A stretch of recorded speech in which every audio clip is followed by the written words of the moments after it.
listeners, and welcome to the Liberty Mike podcast, broadcasting from an undisclosed location in the heart of Dixie. I am Michael, and I'm here with Liberty Larry.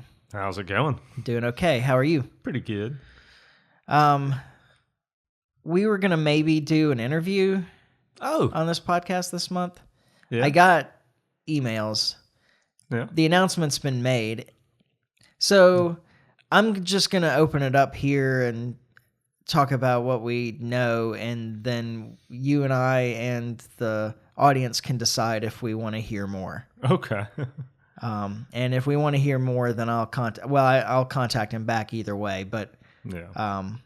So we spoke with Mike Termott, who was the Libertarians' vice presidential candidate this last go-around. Yeah. Who's been on the podcast before? Who we've interviewed before on the podcast. And he said that they had a big political announcement coming up this month. Yeah. In June. Yeah. And that he would like to talk about it on the podcast if we were interested. And so that announcement's been made. Yeah. Now. And the announcement apparently is that he is joining the Liberty Caucus of the Republican Party. Interesting. Let me actually... my phone's here. I have the announcement. I haven't heard this. When did he make that announcement? Was it? It was like Tuesday. Oh, wow. So I guess that tells you how much it's flown below the radar because I hadn't heard about it. It was Monday or Tuesday. Tuesday's when I got the notification. So it's so quiet. So is he leaving the Libertarian Party? After, making the circuit of Libertarian conventions? I mean, I don't know how you join one party and yeah, exactly. It doesn't say specifically here that he's leaving the Libertarian Party, but it does say that he joins the Republican Liberty Caucus. Okay. Well, I mean, I think that could be an interesting conversation to have. I mean, that's something that... I mean, this is a long email. Like, there's a whole... I didn't even read the whole thing. Honestly. Yeah.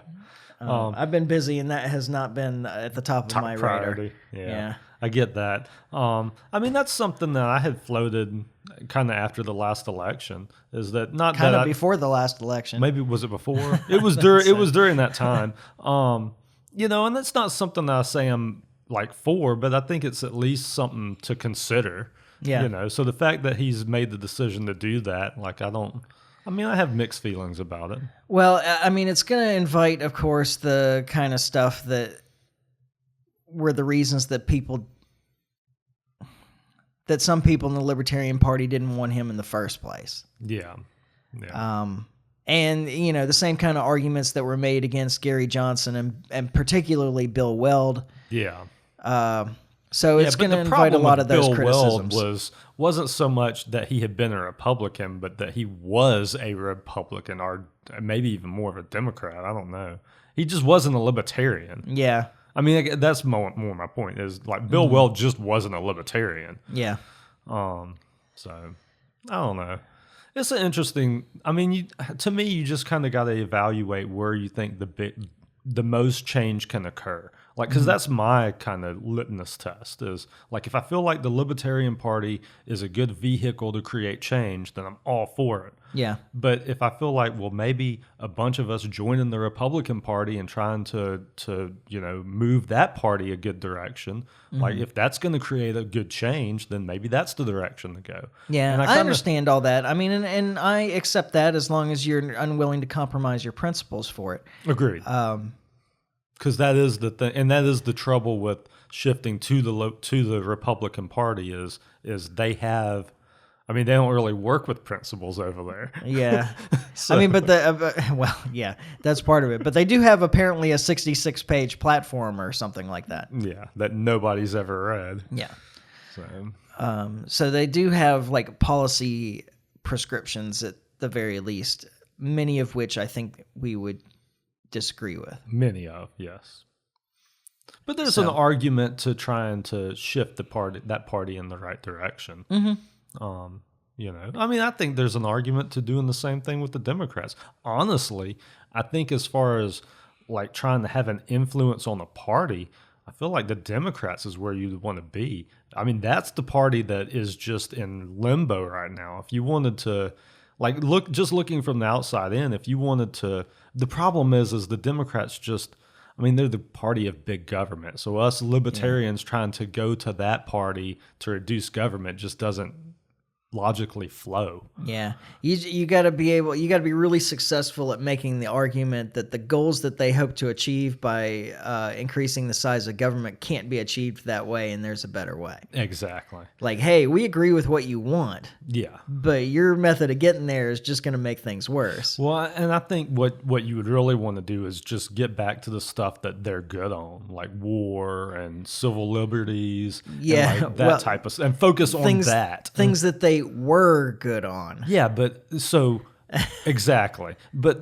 you have to separate the party from the people that are part of the party. Yeah. You know. I mean, there's certainly precedent for a dedicated group involving themselves in one of the major parties and shifting its focus, like the neocons in the Republican Party. Those were people that used to be Democrats. Oh yeah. And they certainly succeeded in shifting the foreign policy of the Republican Party away from kind of an, I mean, I don't like to use the word isolationist because that's never really what the Republicans advocated, but a non-interventionist, no military adventurism foreign policy into a like heavily involved in everything in trying to create new regimes all over the world. Yeah. I mean, there's some precedent there for a dedicated group of ideologues being able to successfully changing the focus of a major party,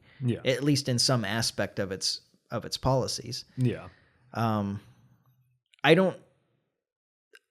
First off, I don't think that libertarians are united enough on much of anything.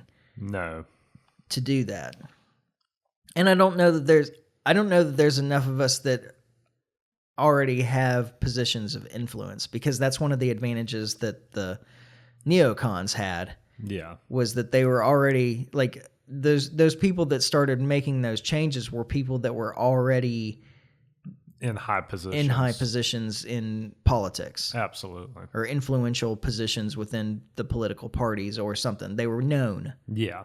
Yeah. And we don't really have people like that. Mike Termott can join the Liberty Caucus of the Republican Party and try and make changes to make them more libertarian, but nobody knows who the hell Mike Termott is. Yeah, he's going to have to. He's trying to make a name for himself in a new party. Yeah. You know, I mean, at least libertarians, for the most part, know who he is. Mm-hmm. I bet there's plenty of libertarians listening to this podcast that never heard of him other than us speak on it. Yeah, that's probably true too. I mean, there probably not a lot, but I guarantee you there's some. Well, okay. So anyway, the question is out there now for you guys, and I'd like to hear your opinion on it too, Gary. But for the audience, my email is michael@thelibertymike.com. Let me know if you want to hear from Mike Termott and what kind of questions you would want answered from him on this decision that he's made. Yeah. What he hopes to accomplish or whatever, whatever's in your mind that you would like to know from him related to this big political announcement. Yeah. Which I don't think is actually that big a political announcement. I mean, I guess it is for him. Well, it is for him. Yeah. And I mean, it's significant to the Libertarian Party. I mean, he was the vice presidential candidate, you know. Mm-hmm. So our vice presidential candidate kind of flipping parties. Has gone rogue. Has gone rogue, yeah. is especially after he's been to all of these LP conventions. Yeah. It's a big deal. It's not massively a big deal, but it's big. It's something. He was a plant. Knew it all along. Maybe. No, Weld was the plant. Yeah. If anybody was a plant, it was Weld. So.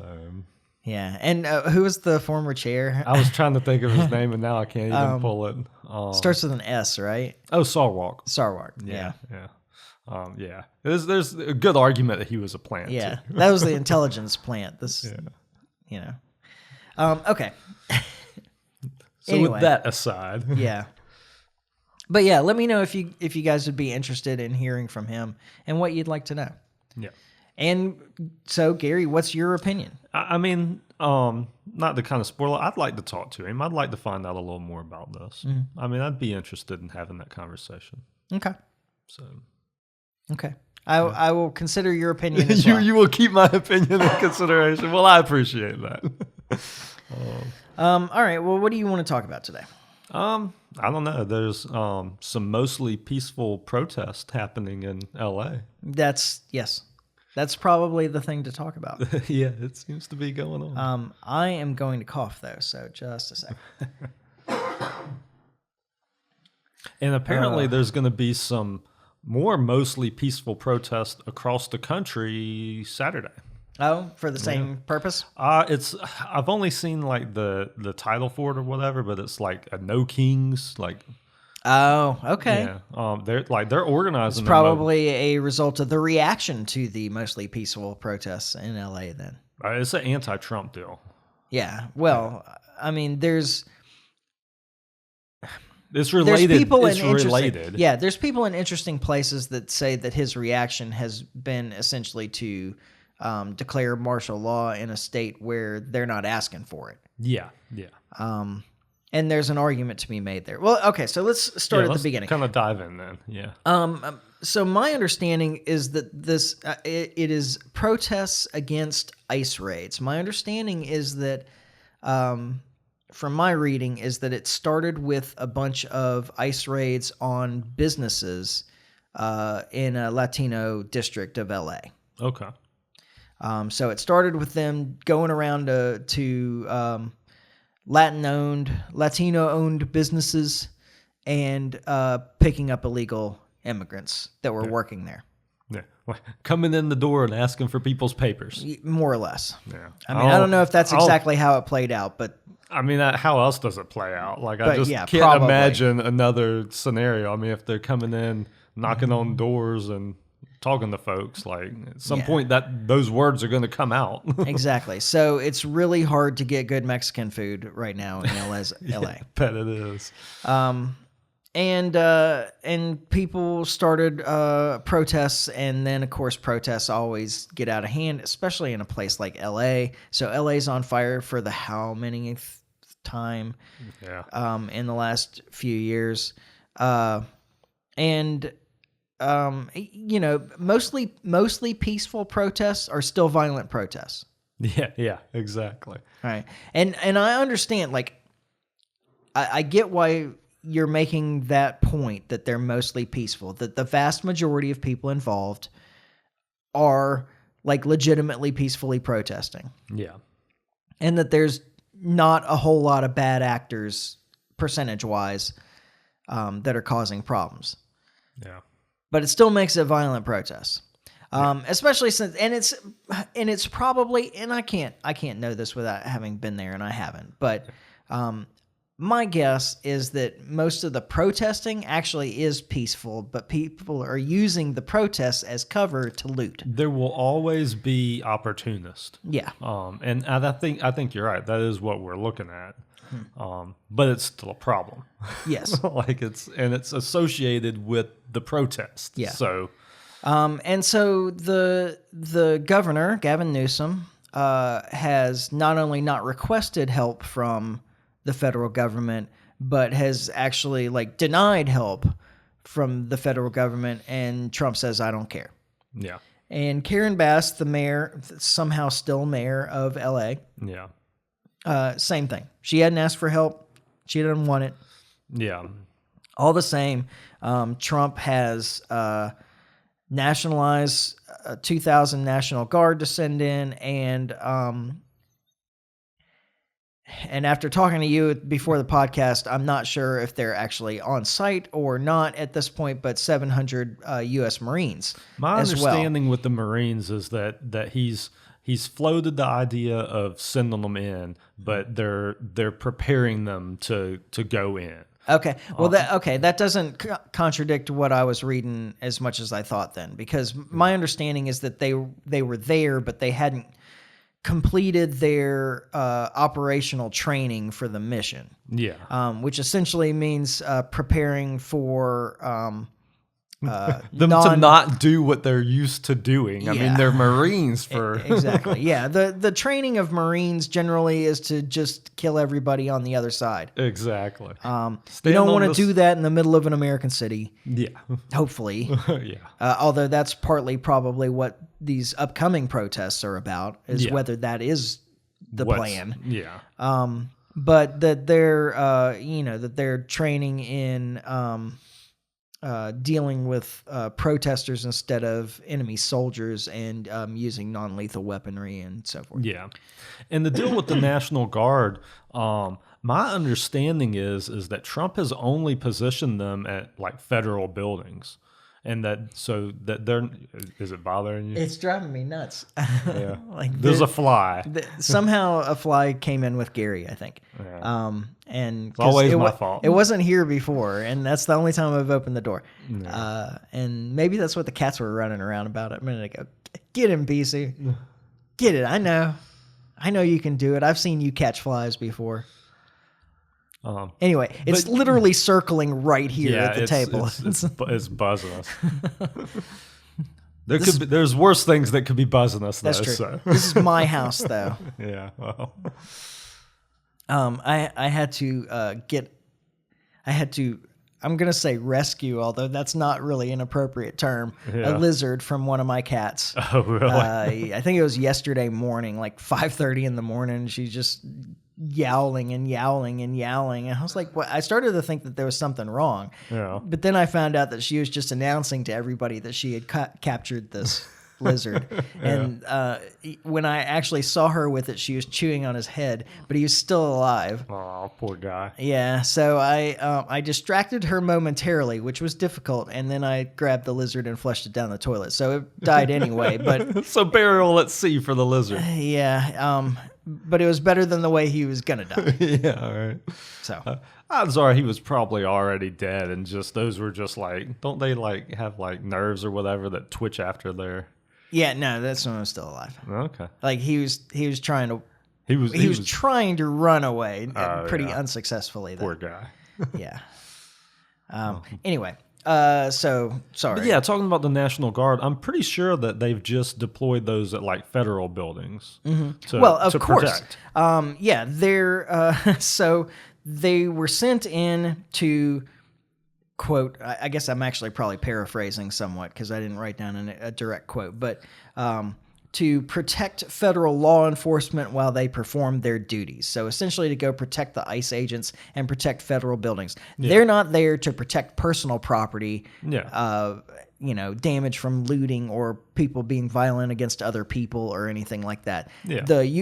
Of course, as usual, the U.S. government and really the state government, too, they don't care about that. They're only there to protect themselves. They're not there to protect you. Yeah, protect their buildings. I say our buildings, but their buildings. Yeah. Protect government buildings, protect government employees, and to hell with all the rest of you. And the crazy like violent stuff I've seen has really been the police officers. The LAPD. Yeah. Like I watched one, I'm sure other people seen this video where LAPD officer like shoots a reporter with a rubber bullet. Like she's like finishing up her report or whatever and like gets hit in the back with it. And like you see the guy fire it. Like, yeah, it was kind of wild. So yeah, those rubber bullets don't play. Well, so when they're out there saying that, now I will say that I don't see any constitutional justification for this. What? Going and protecting the buildings? Sending the National Guard in, sending the Marines in. Yeah. The Marines, I and feel like is even a step. Trump was using the word insurrection here. Again, yeah. Not an insurrection. This is every side wants to call the other side an insurrectionist. Yeah. And this is even less of an insurrection than January 6th, and January 6th was not an insurrection either. Yeah. But there's less justification for calling this an insurrection. I don't so much have a problem with him sending in the National Guard, particularly to protect buildings that are federal buildings. Like, it just doesn't seem like that much of an overstep to me. Now, to me, it seems like sending the Marines in is a bit of an overstep. Yeah. But in my mind, I mean, he's sending his people in to protect his buildings. You know, I mean, Newsom says no, you can't come in. Well, I can come in and protect the property that I own. Like, well, I can see your justification for that, but use of military force and the National Guard counts. I mean, think of what the National Guard's been doing all this time. Yeah. The use of military force against U.S. citizens, there's a pretty high bar for that, and there should be. Yeah. And we haven't reached it. Okay. In my opinion. Now, like I would actually be more sympathetic to the case if they were trying to go in there and protect people's property against looters and stuff. But that's not what they're there for. I was going to say, I would rather him send them in to protect property, like everybody's property, not just, you know, the federal government's. Yeah. But it just feels to me that he has at least the right to protect the federal government's property. Well, he could send in the FBI. There's a whole bunch of federal agencies that are meant to be that are qualified used to do that for federal law enforcement. Yeah. I mean, you could send in DEA, ATF, FBI. There's like the government has no shortage of agencies and agents that they can send to go do things. Exactly. I don't using disagree with that. Military units to do that is a step above. Yeah, that's fair. And really, this kind of activity, even the way it is the responsibility of state and local law enforcement to manage. Yeah. Well, I mean, the way I don't disagree with Newsom on the idea that like he should at least be the one to invite them in. Yes. Like, I mean, if he feels like it's gotten out of hand and it's more than that they can control to invite the federal government in to give a hand. Yeah. I mean, we're talking about federalism here. We're talking about that the states have an agreement with the federal government. The states are not beholden to the federal government. Yeah. I'm just saying, though, if I lived in L.A., I'd be pretty pissed if with Newsom for just letting this go on. Absolutely. I mean, like, you can absolutely make the case that Gavin Newsom and Karen Bass are completely incompetent. And like I can understand people saying, "Hey, you know, our officials are incapable or unwilling to do anything to help us. Please, federal government, step in and protect us." Yeah. But once again, that would be a situation where the federal agents were sent in to protect people and property, not federal governments and federal agents. Yeah. No, I agree.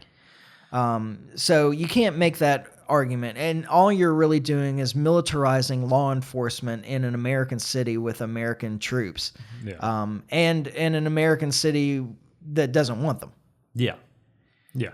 It's just a greater militarization of law enforcement in this country, which is already way too militarized, in my opinion. Yeah. I mean, you know, we've lamented the loss of the beat cop, you know, for a long time. Yeah. And I think you've posted the memes of the differences in the way police officers dress. Exactly. You know, and the old blues with the like short sleeve blues, and now they all look like SWAT teams. Yeah. And you can do it with Lego Man. Like you can progress like the good cop versus where it is now through Lego guys. Yeah. So just saying. But yeah, I mean it's tough though. I mean, I don't know what the right answer is, but I have a hard time just letting cities burn, you know. Well, there's got to be some personal responsibility at some point. Well, and the roof Koreans are a thing. Well, that's true too. But I mean, in terms of they had a chance to recall Gavin Newsom years ago. They voted him back in. They turned down the recall overwhelmingly. Yeah. You know, recall Karen Bass after the fires there. I'm kind of surprised, and I kind of am and I'm kind of not. I understand Trump's thinking of, like, we got to put this down. We can't just let this go on. Mm-hmm. But it almost seems like it'd be more it would be better for him politically to just let it burn. Yeah, both sides are actually screwing up politically in every possible way in terms of public relations. So while the Democrats are out there on an apology tour for lying to us about Joe Biden for 4 years, now Trump is exercising martial law practically in L.A. without consent of the local government. And so if either side just stopped doing what it was doing, you could focus attention on how terrible the other side is. Exactly. But neither of them is capable, apparently. And with Newsom like openly being like, no, I don't want help, I don't want National Guard. I mean, it would be really easy for Trump to just pull back and be like, I tried. Yeah. Like I tried to help them. I tried to help, get this under control. They don't want my help. What am I going to do? Yeah. You say, I'm sorry, LA, you either need to vote for change or leave. Yeah. And just tell the other states and be like, look, any states that have this type of problem that want help, let us know. We'll send in support. But, LA's been very clear that they want it to burn. It's going to burn. Yeah. That just seems like a better political winner than what he's doing. Yeah, I agree.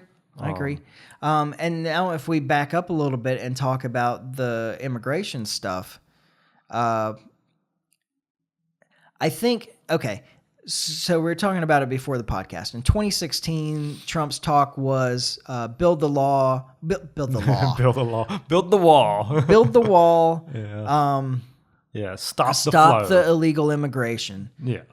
And then in 2024, he was talking about deportations and getting rid of all the criminals in here. Yep. And, but I think people's understanding, I think what people were voting for Trump, I think immigration's what won him the election. Oh, by the way. I think so too. But I think what people were voting for was stop the flow of illegal immigration and get rid of the lawbreakers. Yeah.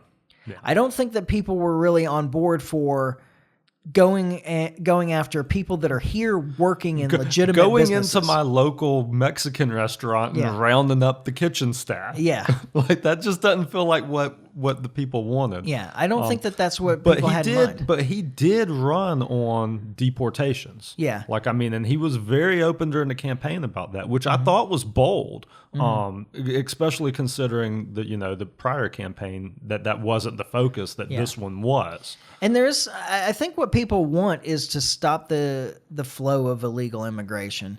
And there is kind of a soft power argument in this. Like, okay, if you feel like there's a pretty good chance that you're going to get harassed and thrown out if you come here anyway, then what's the point? Yeah. Well, and I think that's part of what this is all about. Yeah, but that makes it a terror tactic. Oh, it does, without question. But it's an incentive not to come here. Yeah. Or I don't generally approve of terror tactics. Well, not yeah. I don't bow to terrorists. What was the thing? There was a thing. Don't negotiate with terrorists. Yeah, don't negotiate with terrorists. Yeah. So no. It's. I had somewhere I was going to go with that, and I lost it. Yeah. Well, that's too bad. You had your chance. Yeah. My turn to talk again. Yeah. Okay. So I think that probably what people wanted out of him in terms of immigration is not exactly what he's doing. I don't think that the majority of Americans probably, and this is like one of the things that we've talked about with the students and so forth, is that he's using these resources to get rid of people that are here legitimately or people that are here productively, instead of getting rid of the people that came to mind when he talked about getting rid of the bad elements. Because he did talk about, criminals first. It was always during the campaign is we're going to go after the criminals first and then go from there. And that's something that a lot of people can get behind. But the idea of people who are here being productive, being shipped off, and that gets nasty quick because all of a sudden you have all these human interest stories on the news every night Yeah. about this local person, in this community was shipped off, Yeah, they were here illegally, but he's been here for 20 years running a business or something, Exactly. or just working, Or a mother of two working a couple of jobs to, that kind of thing. Yeah, Like, that can get messy quick and backfire on the actually trying to get rid of the criminals. Yeah. Yeah. I guess what probably happened is that criminals are a lot harder to find than normal people. Well, and that's whenever that campaign was going on, I always kind of thought in my head, I was like, well, if we know where there's criminals that are here illegally, why are we not sending them back? Now, I can totally see the Biden administration being that incompetent. Yeah. And knowing or that disinterested. Or that, that's really probably more what it was. I could see that, but to your point, I think that when you start, I'm sure there's cases of that, but they're not the majority of cases, you know. So. Okay. Do you have more you want to say about that, or should we move on? No, we can move it along. Okay. I think the next thing is another constitutional problem. Yeah. It's a constitutional crisis. I was fixing to say, are we in a constitutional crisis? I keep hearing that, but now you're all like solidifying it. No. Not yet. Not yet. We could be. This is one that is more likely to lead to a constitutional crisis than sending Marines to LA, unless it becomes a whole lot more than 700.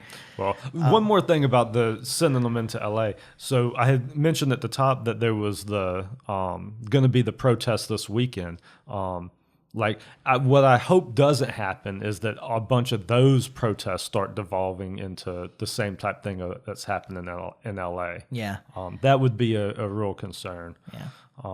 That we just don't want. It is funny though, thinking about it. So you have that kind of thing happen in LA, and like you had said at the top, LA has been on fire multiple times. This isn't exactly new territory for them.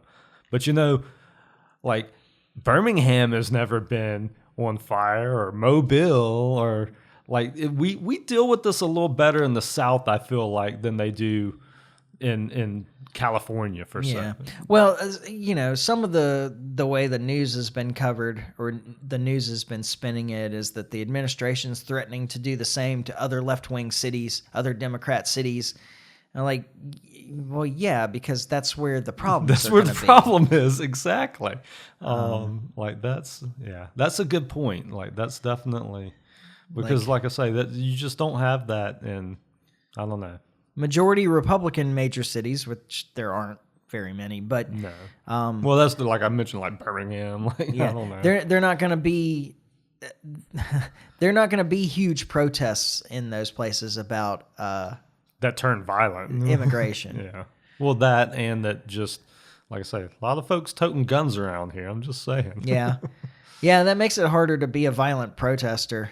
Yeah. Especially looting. Yeah, especially looting locally owned businesses, the Kmart, or I say Kmart, I don't even think it exists anymore, but AutoZone or these places, ain't nobody going and getting their gun to protect those particularly. Yeah. But if it's my business that I own, yeah, I'm going and getting the gun, and I'm gonna do what I need to do to protect my property. So anyway. I got a visitor over here. I'm hoping that he caught the fly, and so he's trying to get praise for catching the fly because it stopped. The fly is no longer buzzing. Yeah. So. Yeah. Okay. So then moving on to the other thing. I'm worried that Trump has painted himself into a corner with the Iran negotiations. Okay. Now, part of the problem is that different parts of the administration, including Trump, who has himself said multiple things that are contradictory about the expectations, make it very difficult to come to an agreement, especially, when the other side just really doesn't have any idea what it is that you would find acceptable, because you've said that you would find this acceptable, and then you said you wouldn't, and, so we've gone from Even Marco Rubio was saying somewhere under 4% enrichment was acceptable, and then it became absolutely no enrichment, which is a non-starter for the Iranians because they're dependent on nuclear power. Yeah. I don't know. It's going to be difficult. But then the other side of it is that Trump keeps saying, well, we're either going to come to an agreement or we're going to get rid of their nuclear program by bombing it all. Yeah. By the way, which Israel is like, woohoo! Yeah, well, yeah. Of course, that also makes it not a negotiation. Yeah. If you're like, you will accept all the terms that that we are imposing or we're going to bomb you, it's not a negotiation. Kind of like the Russia-Ukraine thing at this point is no longer a negotiation. Yeah. Like, it progressed too far. I guess he didn't get that fly. Guess not. It progressed too far. Now there's no sense in the Russians compromising because they're in complete control. Yeah, exactly. We are not in complete control in Iran. You don't think so? No, no, I don't. And if a war were to start with Iran, I think that we should make it very clear that if Israel decides to attack Iran, then that's Israel's problem. Yeah. We'll fight till the last Israeli. Yeah, yeah. Go ahead. Funny how that mantra sounds a little different when it's not Ukrainians. Yeah, it doesn't it? Yeah. Because that would certainly disincentivize Israel from launching a war with Iran. Yeah. Well, yeah, because they probably wouldn't win. Well, not only that, like the assumption is on the Israeli side that if a war pops off, that there's going to be American soldiers over there fighting it. Yeah. And that we need to make it clear as ever that will not be the case. Yeah. Because I'll be honest, and I may be wrong about this, and I hope I'm not proven wrong about this, but I just don't think the Americans. I don't think we have an appetite for that. Like I hope not. I hope not. Like, but I mean, I could be wrong with it being Israel, but I don't know. In some sense, like, so the current, the current theocratic Iranian regime that exists today exists as a result of American intervention in Iran 50 years ago. So I didn't know how long ago it was, but I knew that was a thing. Yeah, I mean, it's actually even earlier than that. It's when we overthrew Mossadegh and installed the Shah. Yeah. And the Shah was brutal and terrible in Iran, and then eventually it resulted in a revolution that installed the regime that exists today. Yeah. And of course what Israel is constantly talking about, and people like John Bolton are talking about all the time, is that we need to get rid of we need a regime change in Iran. Yeah. And of course, the regime change in Iran that we did last time, it didn't work out that well. No. It's what resulted in what we have now that we want to change again. Yeah. And I don't know why. This is one of those, like, the kind of thing that Einstein would call insane, is that you keep making the same mistake over and over and over and over again and expect a different result. I don't know what makes us think that we can have a successful regime change that ends up working out like we want. Yeah. We haven't, I don't know that we've ever pulled it off. It's certainly a rarity. Yeah, I mean, I can't think of one, but I mean, maybe I'm sure it exists. Yeah. Maybe not. I think it just creates resentment. But that's the thing. Like, you can't, this whole idea that we can, and the same thing with Russia, that we can just like pluck one person out and put in our little puppet in there and the people accept it, is just never going to happen. Yeah. Anywhere. Yeah. I mean, and that kind of activity just tends to radicalize the population against whoever did it. And it's just think if we were done that way, if the Chinese came over and took us over, and think if Trump had actually been a Russian plant. You remember how ready everybody was to go to war with Russia because Trump was a Russian plant? Yeah. Or I say everybody, that half of the country that believed that. Yeah. Yeah. I mean, just think if that had came out to be true. Yeah. Then the other half of the country would have been on board too, I think. Yeah, exactly. So I don't know. It's just absurd and insane. Yeah. But anyway, my concern here then is that he won't get the deal that he wants, and he will launch a bombing campaign against Iranian nuclear facilities. Yeah. Which will have some impact, but not as much as I think that we think. I mean, a lot of that stuff is pretty well hardened. Yeah. So we may cause some problems for a period of time, but it won't be anything that can't be repaired, and it won't actually completely 6 eliminate months later, their... we got to go do it again. Yeah. But of course, if we did that, we would be starting a war with Iran. Yeah. Yeah. And we have something like 40,000 troops all over the Middle East at any one time that are well within range of Iranian ballistic missiles. Exactly. We can be touched. Yeah.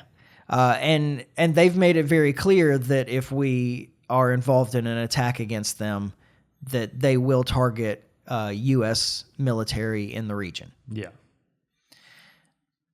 And that wouldn't be... I think think that we would... escalate quick. Yeah, I think that we would win in the long term in a war against Iran, but I don't think that the American public would be happy with the costs of that win. Well, I think the cost of that could actually cause us to lose that war. I mean, when was the last time we really won a war anyway? Yeah. I mean, we would probably end up withdrawing like we did out of Vietnam. Exactly. After taking massive casualties. Yeah. And accomplishing next to nothing. Exactly. Yeah. To leave things the way we found them. Yeah, or worse, in Afghanistan. Yeah, exactly. So, but the other part of that is that, like, he's made these threats, and I think that he's put himself in a position because he does not have the constitutional authority to launch attacks against Iran because they refuse to agree to a deal that he wants to make. Yeah. Like, there's nothing even close to giving him that authority in the Constitution. Yeah. War-making powers rests with Congress.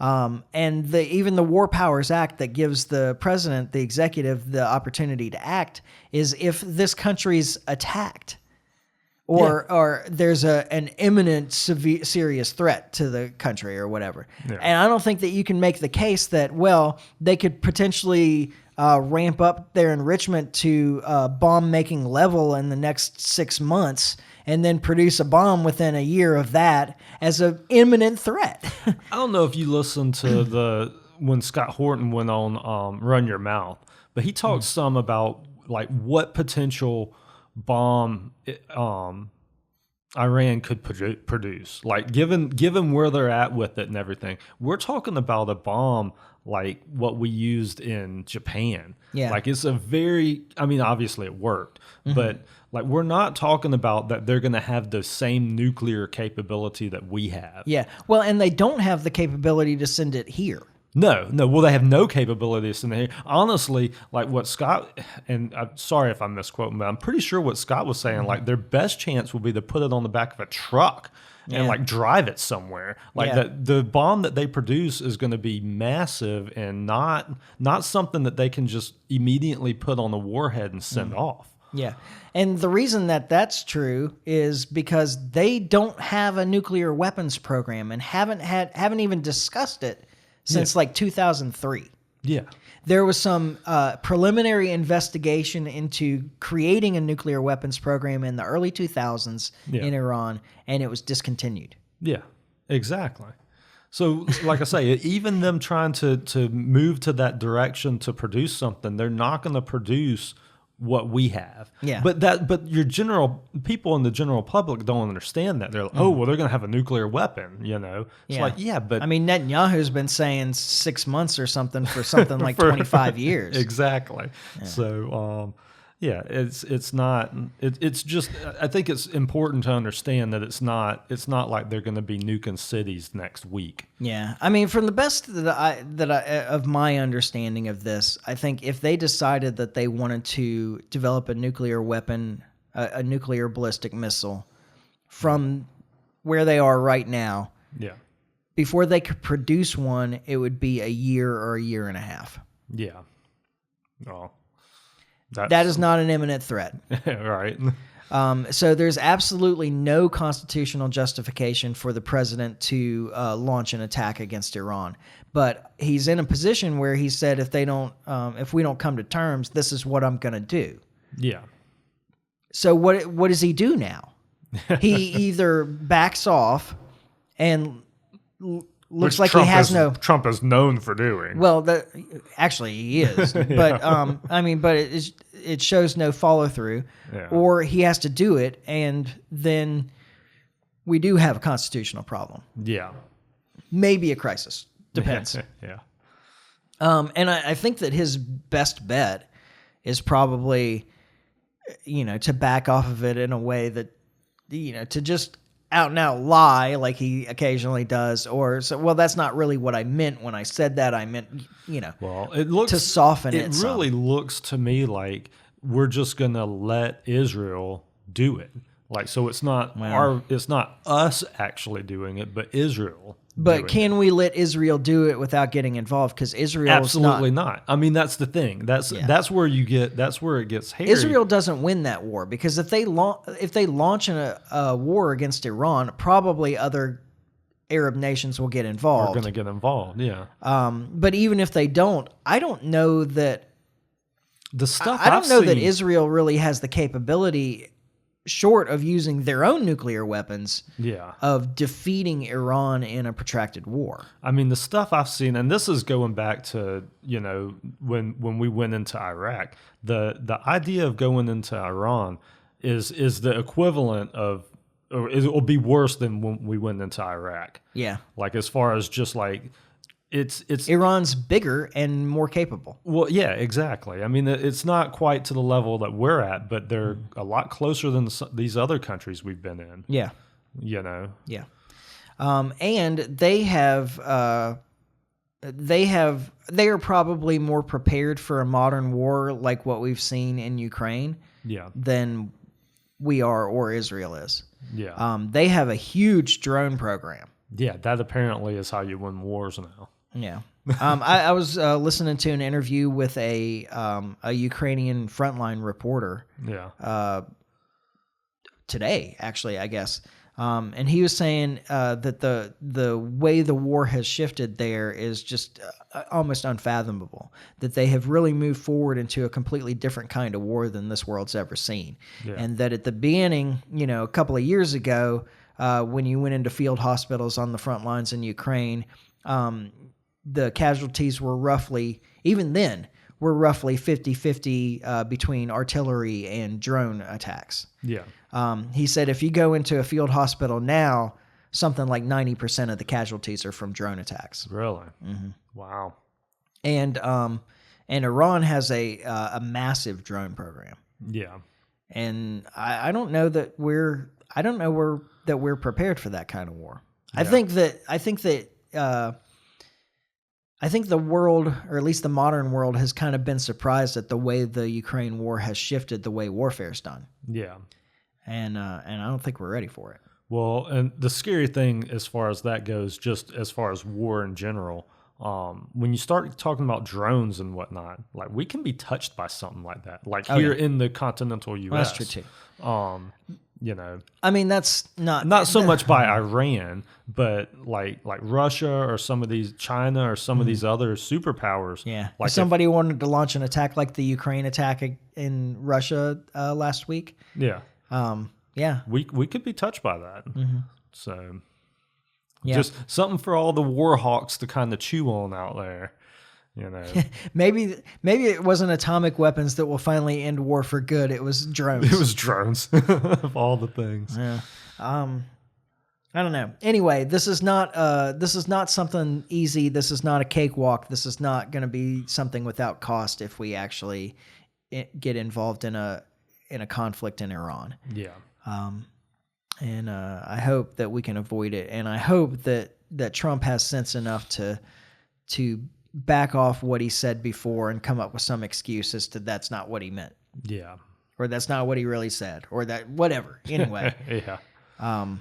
He's generally been pretty good at that type of thing. So I never said that. What are you talking what about? are you talking about? Just deny. Like, no, here's this wall? tape That was of you always playing. Pence. Oh, that must be a deep fake, Yeah. Okay. Yeah. Okay, one last issue before we go here. This is back to the Ivy League wars, I guess. The Ivy League wars. The It's got war on all fronts tonight. yeah. So the newest thing is the administration has begun the process. It seems notifying accreditation bureaus or whatever anyway, they have threatened to withdraw accreditation from Columbia University under Title VI of the Civil Rights Act. Really? Violations of Title VI of the Civil Rights Act. Yeah. And if they don't do more to protect Jewish students. Really? Because Jewish students are under great threat at Ivy League universities in the United States of people saying bad things about Israel to them or something. Yeah. Wow. We can't have that. Yeah. Because that's anti-Semitism, if you say something bad about the Israeli government. Yeah. And I'm, man, like the whole thing's just absurd anyway.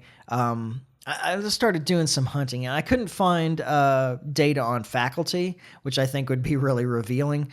But I was able to find data on student enrollment, undergraduate student enrollment at the 8 Ivy League institutions. Yeah.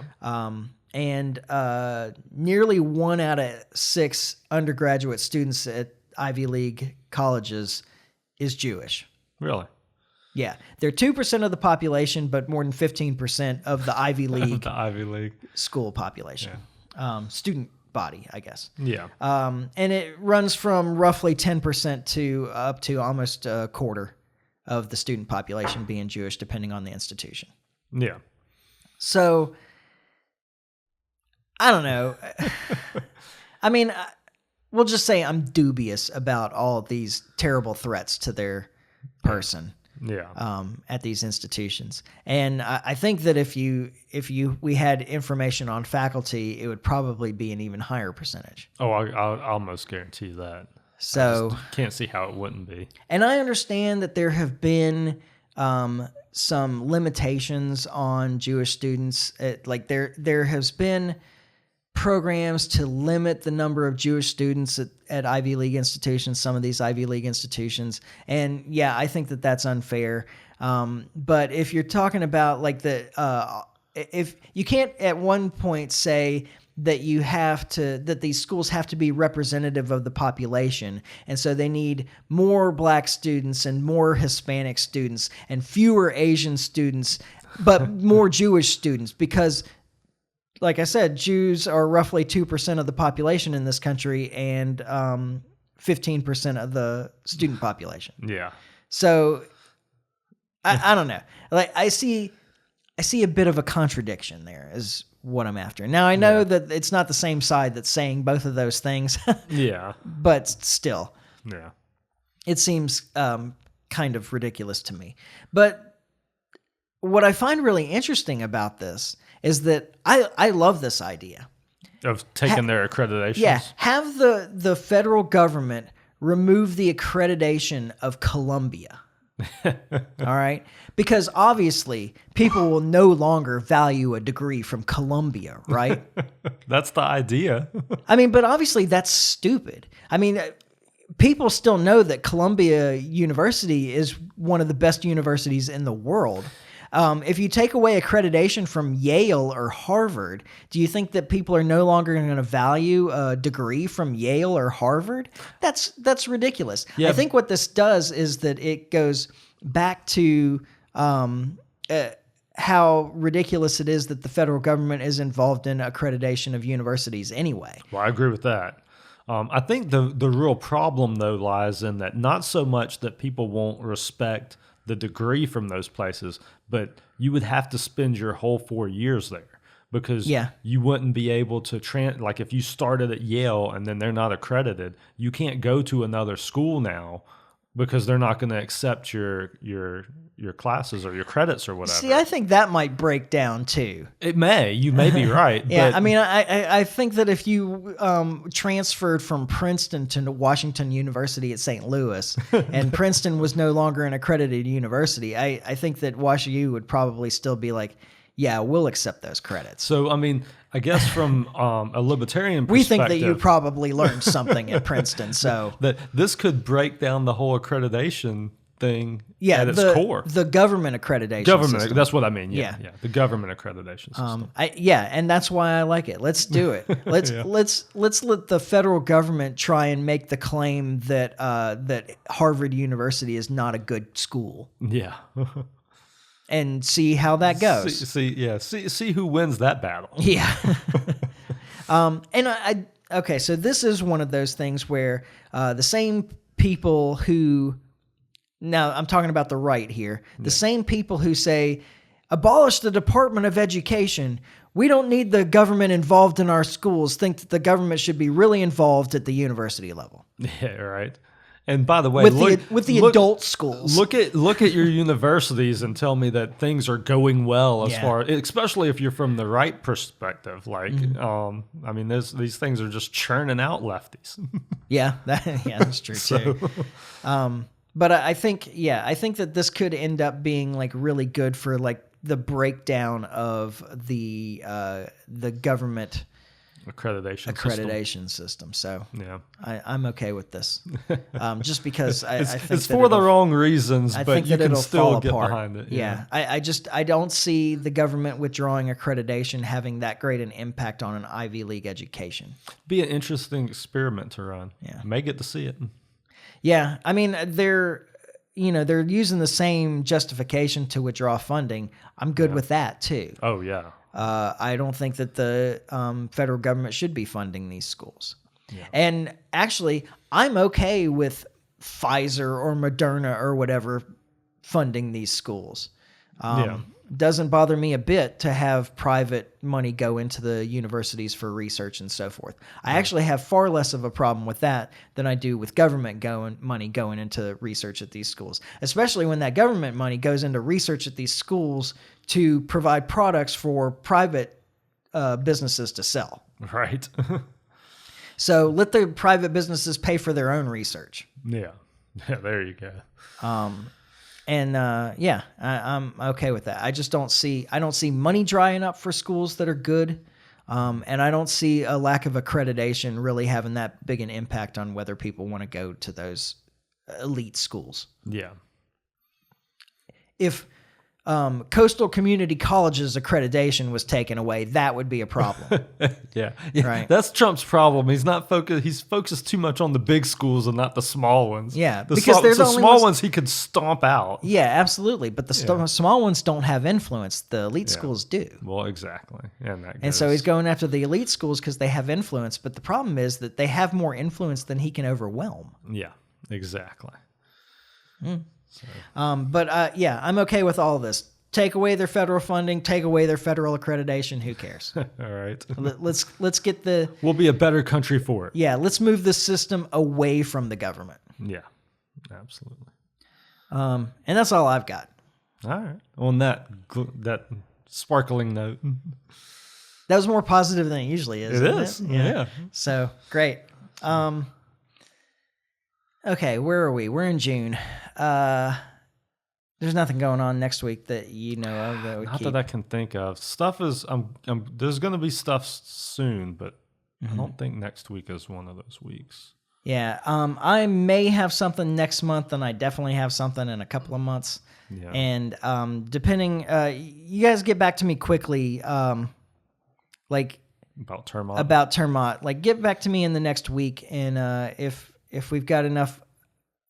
If we've got more upvotes than downvotes, or there seems to be a lot of interest, then I'll contact them and try and set something up.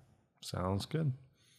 And but we'll be back next week. In the meantime, you can follow us on Facebook. You can subscribe on iTunes, YouTube, Podbean, like and share, comment, subscribe. Email me at michael@thelibertymike.com. It doesn't have to be a vote.